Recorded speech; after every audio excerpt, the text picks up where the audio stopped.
Sabay-sabay natin alamin ang mga kaganapan na nangyayari sa ating bansa.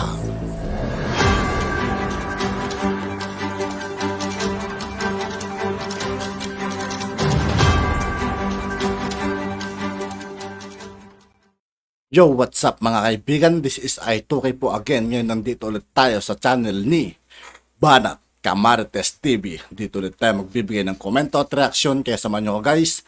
Let's go!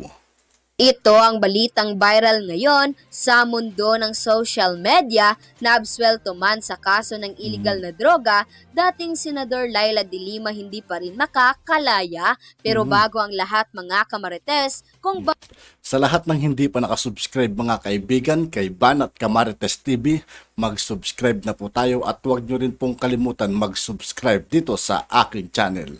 bago ka pa lamang sa aking channel ay mag-subscribe ka na at pakiclick na rin ang notification bell para mas maging updated ka pa lalo sa lahat pa ng bagong videos na aming i-upload in a future. At yun na nga mga kamarites, kapapasok lang ng balita kung saan ay naabsuelto man sa kaso na illegal na droga, dating Senador Laila de Lima hindi pa rin makakalaya. Ito ang isa sa mga balitang hindi inilabas ng mainstream media matapos ang hearing kay Senator Laila de Lima sa Muntinlupa, RTS, kung saan ang kaso ng dating senadora patungkol sa paglabas-masok sa illegal na bawal na gamot sa New Bilibid Prison ay napawalang sala. At yun na nga mga kamarites, kumpirmadong hati ang reaksyon at mas maraming dismayado, lalo na ang mga die-hard Duterte supporters sa naging desisyon ng korte na iabsuelto ang former senator sa kasong illegal drugs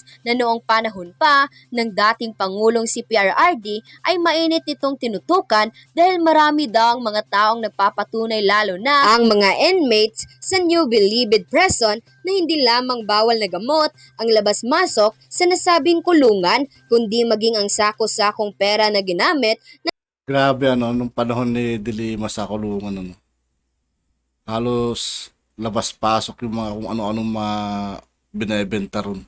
Tapos mga artista nagkakaroon pa raw ng show. Parang normal lang parang hindi siya kulungan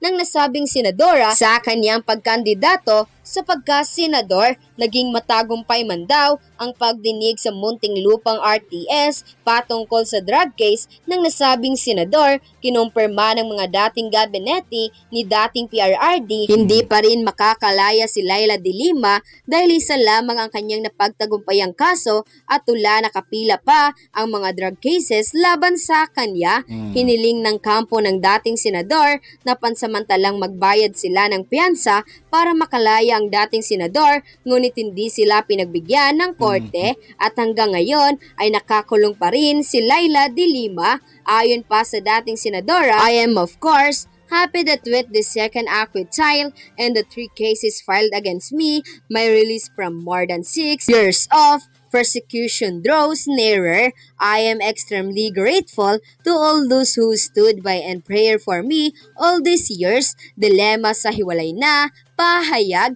nagpapasalamat ako sa lahat ng naniwala at sumama sa aking laban. Hindi ninyo ako iniwan, hindi ninyo ako pinabayaan. Maraming salamat sa inyong paninindigan na balang araw ay makakamit ko ang katarungan, lalaya at makakasama kayong muli. Patuloy din daw lalaban ang kanilang kampo upang makamit ang katarungan. Patunay daw ito, hindi pa ito ang katapusan. Maricel na bold up kasi isa sa former Bureau of Correction Officer in charge Rafael Ragus sa mga nag-atras ng kanyang Wala, kahit anong gawin ni Laila de Lima ngayon mga kaibigan. Marami nang namulat sa mga nagawa niya na about sa drugs. Ang dami ng mahirap kahit paulit-ulit tumakbo ng Senado to. Hindi manalo to. Tansya ko lang, tingin ko lang mga kaibigan. kanyang testimonya noon laban kay Dilema matapos sabihing puwersa siya noong magsinungaling laban sa akusado. Una nang sinabi ni Ragos na kinita siya noon ni dating Justice Secretary Vitaliano Aguirre noong 2021 at pinilit umamin sa bagay na hindi nangyari. Ginawa raw niya ito upang hindi idawit sa kaso at sa halip gawin pang testigo. Itinatanggi naman ito hanggang ngayon ni Aguirre. Maliban kay Ragos, kumambyo rin noon sa kanilang akusasyon ang self-confessed drug lord na si Kerwin Espinosa at ang kanyang driver bodyguard na si Marcelo Adorco. Binawi na rin ng kanyang kapwa-akusado na si Ronnie Dayan, dati rin niyang ID ang mga sinasabing laban sa Senadora. The court acquits both accused, Dilema and Ronnie Dayan, on the ground of reasonable doubt. Wika ng rolling na nilagdaan ni Presidenteng Judge Abraham Joseph Alcantara. The general rule is that representation are hardly given much weight in the determination of a case and in the granting of a new Siguro mga kaibigan, kung sakali mang matuloy talaga yung death penalty, siguro isa to sa bibitayin talaga.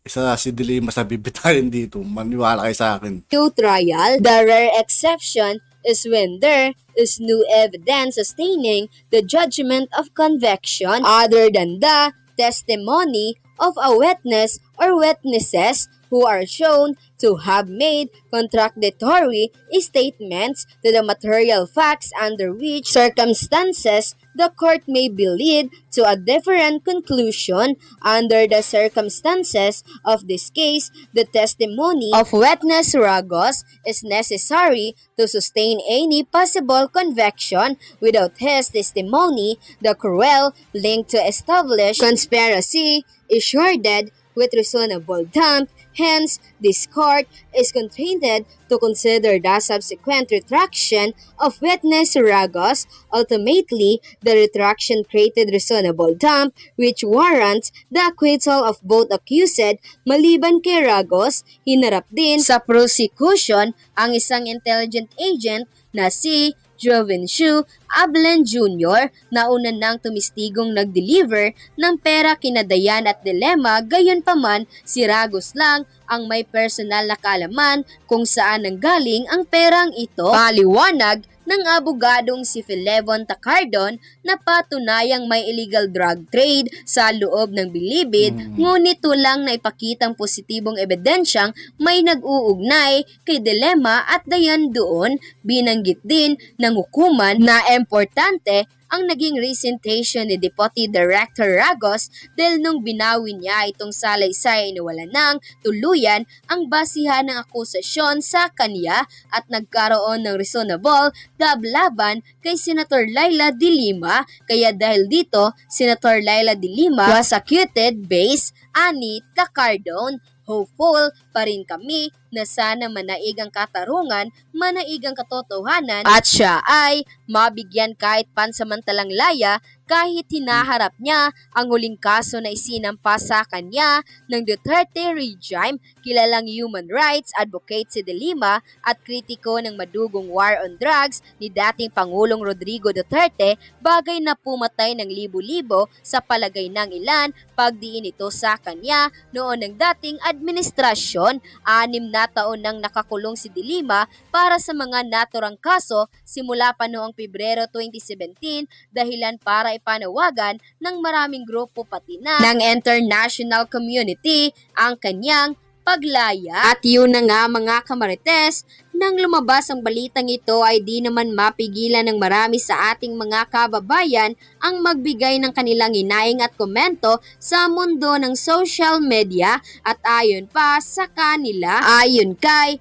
Esoy Tanesa, dapat palayain si De Lima dahil ang taong witness ninyo ay hindi niya kilala si De Lima. Yan ang sabi niya kay Bato, kay Tolentino. Hindi ba ninyo narinig sa pag-imbestiga sa Senado pa, bingi-bingi lang kayo, mga Duterte? At ayon naman din kay Alberto Gabriel, milyon sinisira kakampihan nyo, wala kayong malasakit sa mga anak ninyo, apo mabiktima kaya hindi umunlad bansa. At ayon naman din kay Jerry Montella, the imprisonment of Dilima on the accusation that she is a drug lord, of which there was no physical evidence, and actually, this has affected our justice system. At ayon naman din kay Teresita Rovillos, wala ng pag-asa ang Pinas na makabangon. Huwag mag-alala, babalik na ang Panginoon, maghanda na lang at mag-pray tayo ayon sa Biblia. At ayon naman din